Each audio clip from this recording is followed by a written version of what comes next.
rolling? All right. Hey. Hello.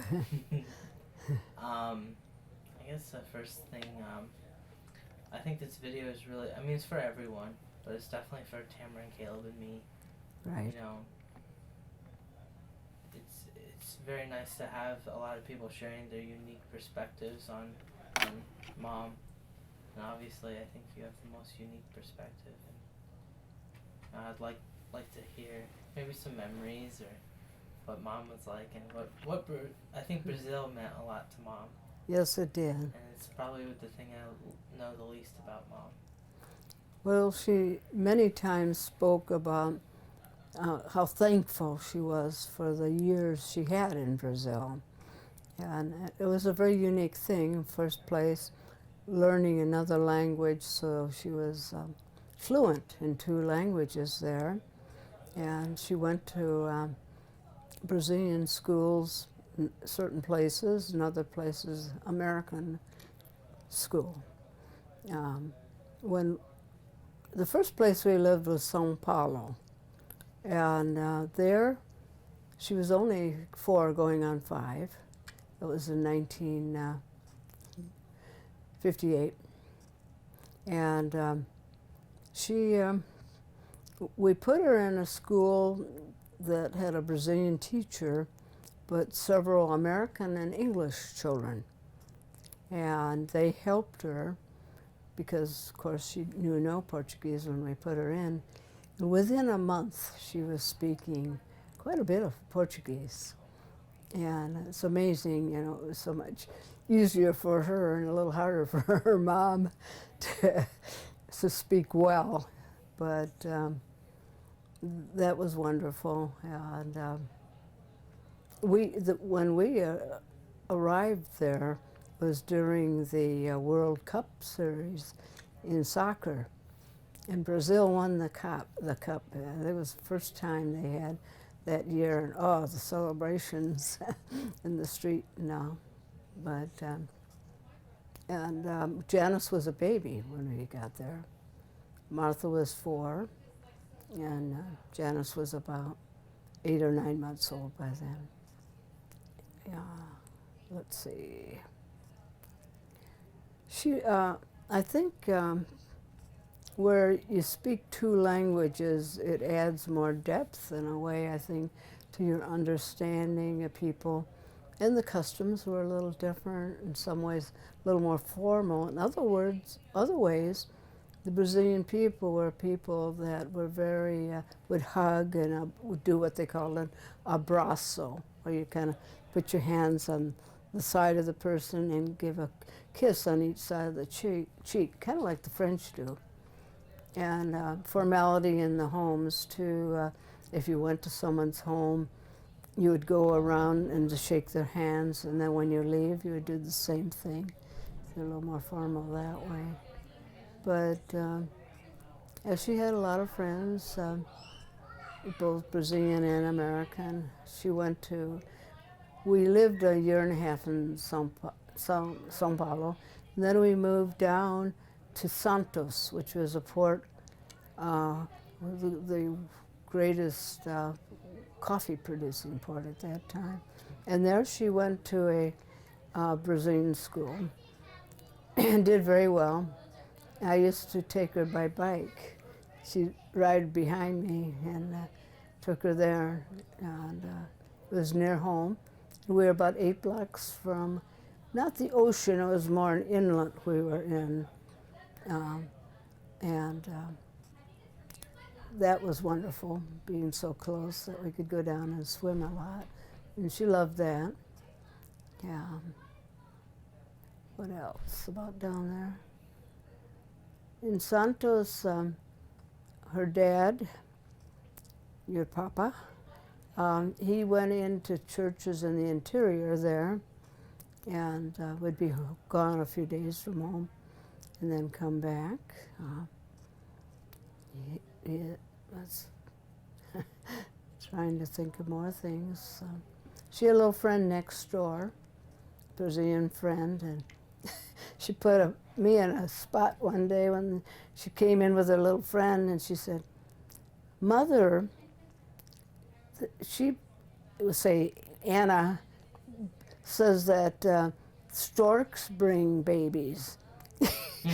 And wanting me to, oh dear, what do we do here? And I said, well, that's, her mom. That's for her to tell her what it is and all. Kind of had to try to slip out of a slippery situation. But, and she did well in school, too. It was good there. And when we lived there, there was an English, American Brazilian Cultural Center. In fact, I went there and I taught a little of English, just conversational English, because I wasn't, an English teacher, but I could teach them in talking and sentences and all, and helping them with their pronunciation. And this group came down from the U.S. They had cultural things that happened there with the U.S., and I'm trying to remember this group that played. They were a group that was quite popular then, and I took Martha, and I hope their name will come to me, and we were sitting in the front row when they started playing, and Martha looked at me and she said, wow, I didn't think it'd be anything like that. And this group, they played great, beautiful music and funny music. They had one song about this Nellie. Her father was in jail, and they were going to put him to death when the big bell rung in the morning.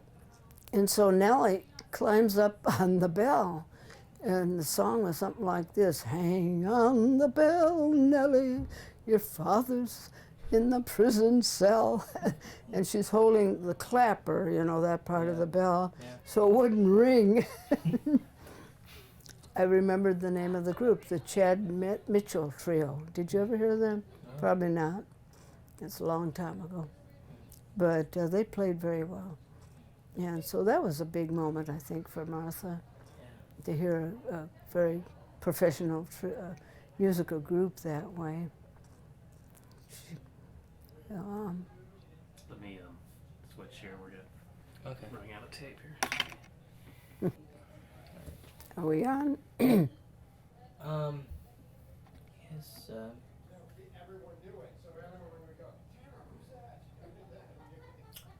A lot of people talk about Mom, how kind and how generous she is, and that's really a focus of a lot of people. And, yes. Whether it's her sister or, people in the church, people in college. What was your relationship like as you got? My relationship what? Your relationship with her as you two got older, kind of more. We had a good relationship, and she had a lot of the values I have in that. Neither one of us, material things didn't mean a lot. It wasn't important to us to have the latest style or a house that's all the latest decor and all that. That was never important.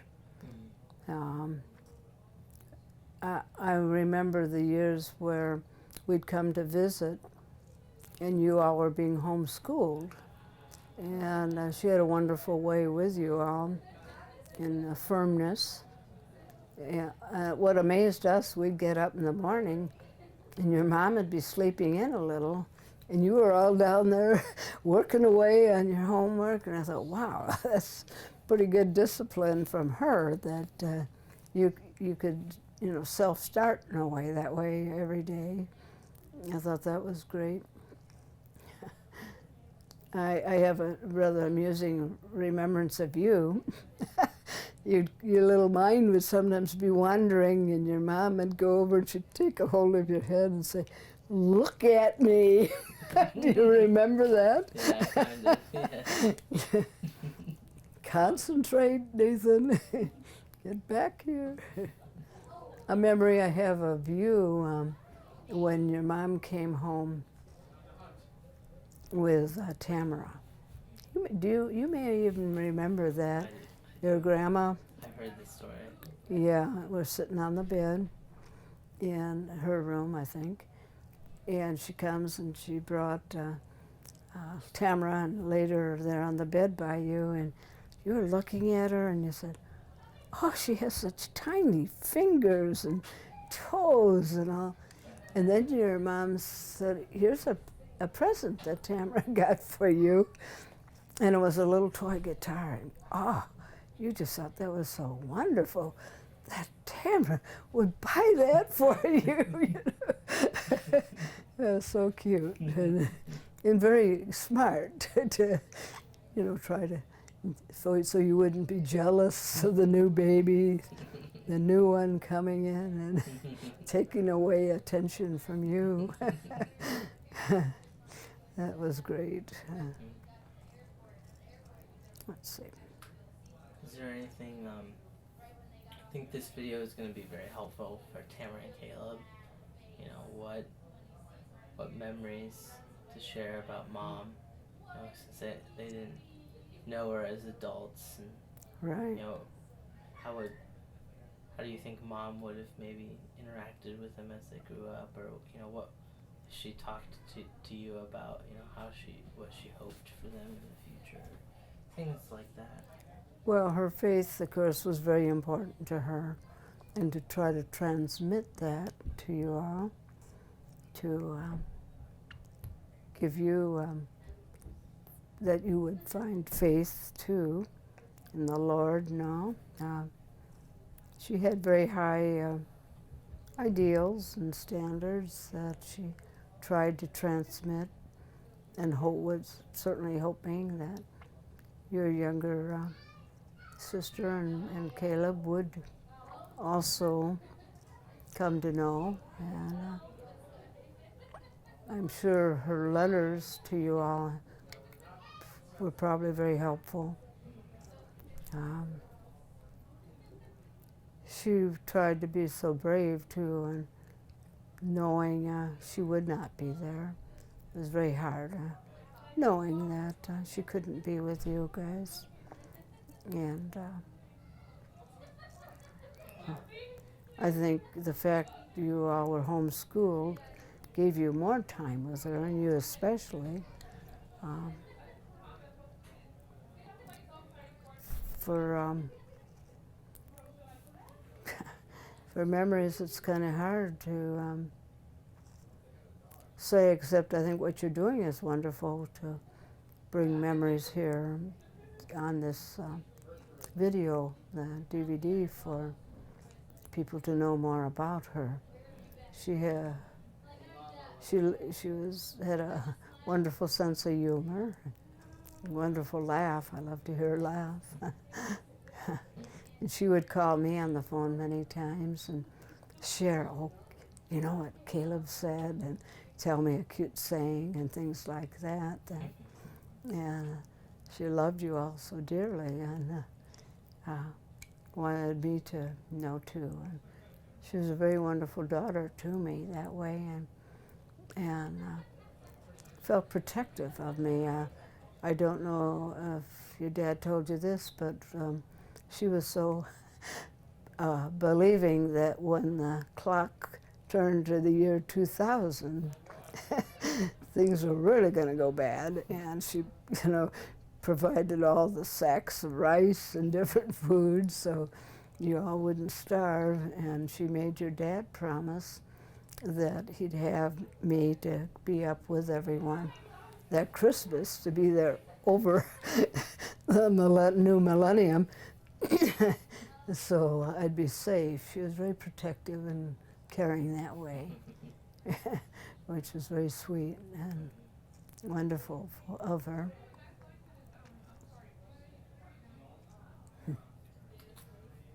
What do you miss most about her? Oh, her presence, just having her here with us.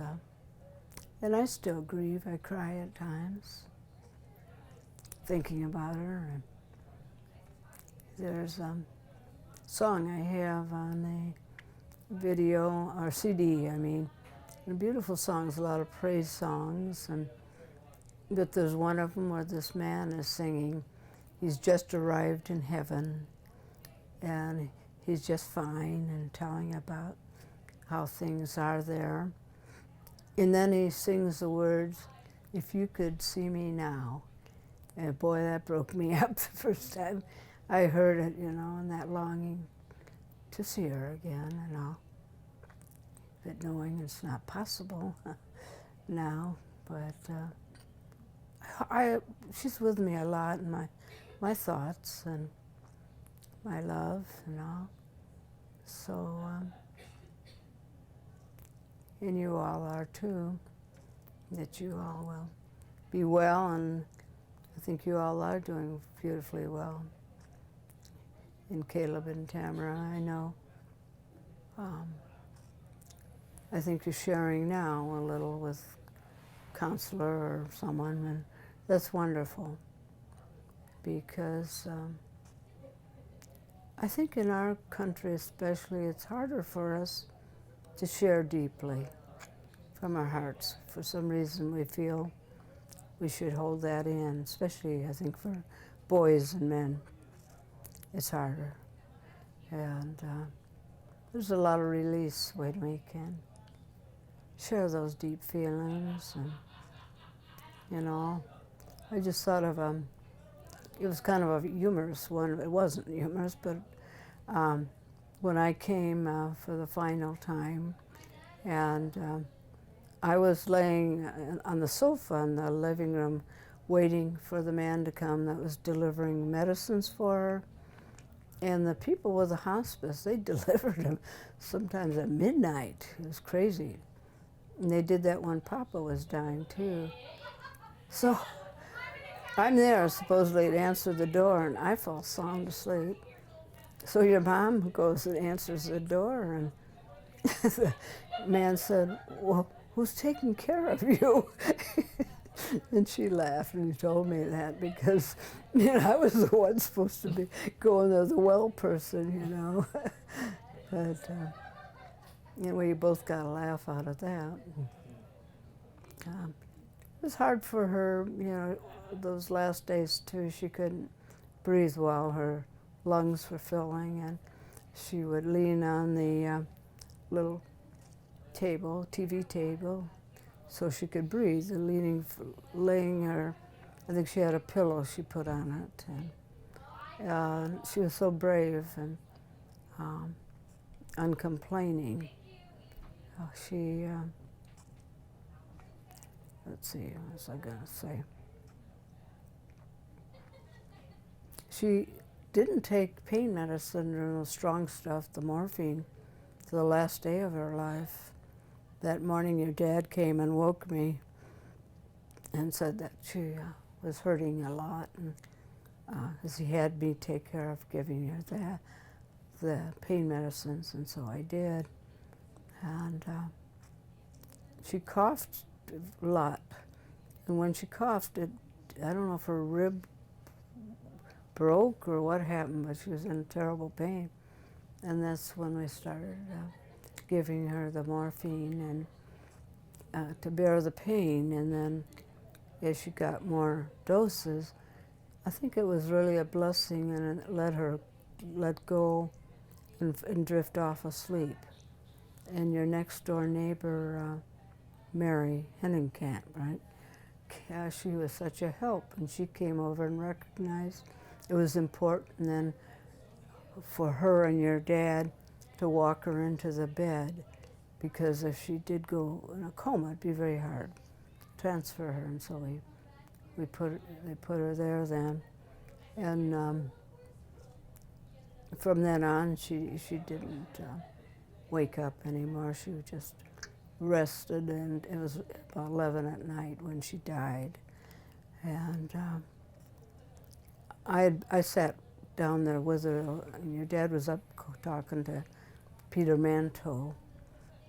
And I went over to Martha, and I said, "Martha, we're going to be okay." And when you feel ready, just take Jesus' hand and you can go with him. And I went in the kitchen for a few minutes and sat down and wrote a little in my little journal I was keeping at that time. And I came out about 5 minutes later, and your mom had gone. She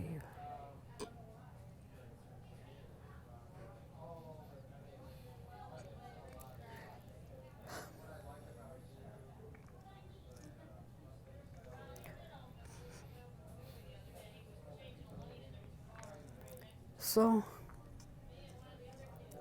interesting thing afterwards, Caleb, he decided you all should do something crazy. Do you remember that? And you all climbed out on the roof. Yeah. Like, I don't know, like he sensed, gotta do something, to just break the loss, the sense of loss. I remember you were called to come home, and how hard that was on you. And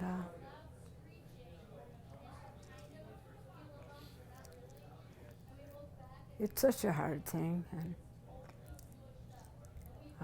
finding ways to work through that grief, and I think you're finding more of that now than maybe at the time. But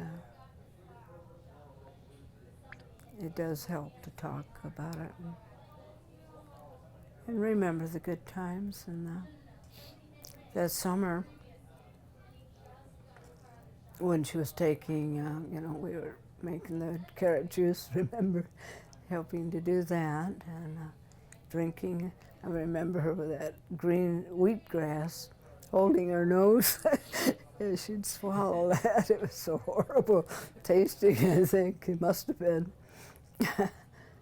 And how, she was bravely doing all these things that did make her feel better and gave you all some very good quality time.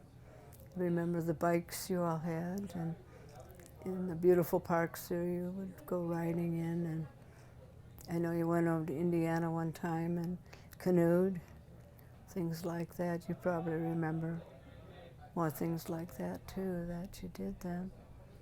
And she kept going, so well. And then the women of the church had that retreat in Indiana. And she wasn't feeling good at all the day we went. In fact, she let me drive. And she's not feeling well because Miss Independence, she would have driven if she could have. And we got there, and she was more breathless, but and it was too bad in the way she lived in one of the cabins. She had to come out, walk over to the one where they had their meetings. And they asked me to give talks, and I don't remember exactly what I talked about then, but something on faith and all. And I think your mom went for a ride too in one. Well, I forget what they had, what kind of boats there, but she was, just kept going. And I think it meant a lot, the gathering with all her dear friends and her women friends in Christ. And then going home, she insisted on driving, and she drove us back home after that.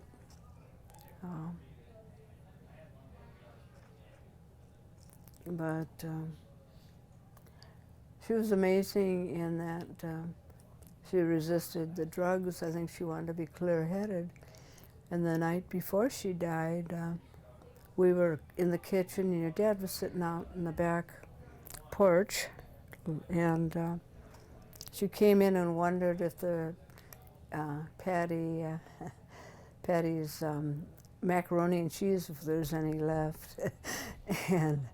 And there was, and she sat down and ate that with us. And I suppose this was about 7 o'clock. And when you think on that, and she died the very next day around 11 p.m., she was able to keep going almost to the end, you know, till Saturday morning, the day of her death. So your mom was so determined to keep going, and she fought so well. And she made right choices, like not to do chemotherapy, because she knew the cancer was too many places, that would not help, and she saw how hard it was on her dad. And I feel she did choose well, and that she could give you all the time until practically the end, be with you. And I'm sure she's with you in ways we don't know.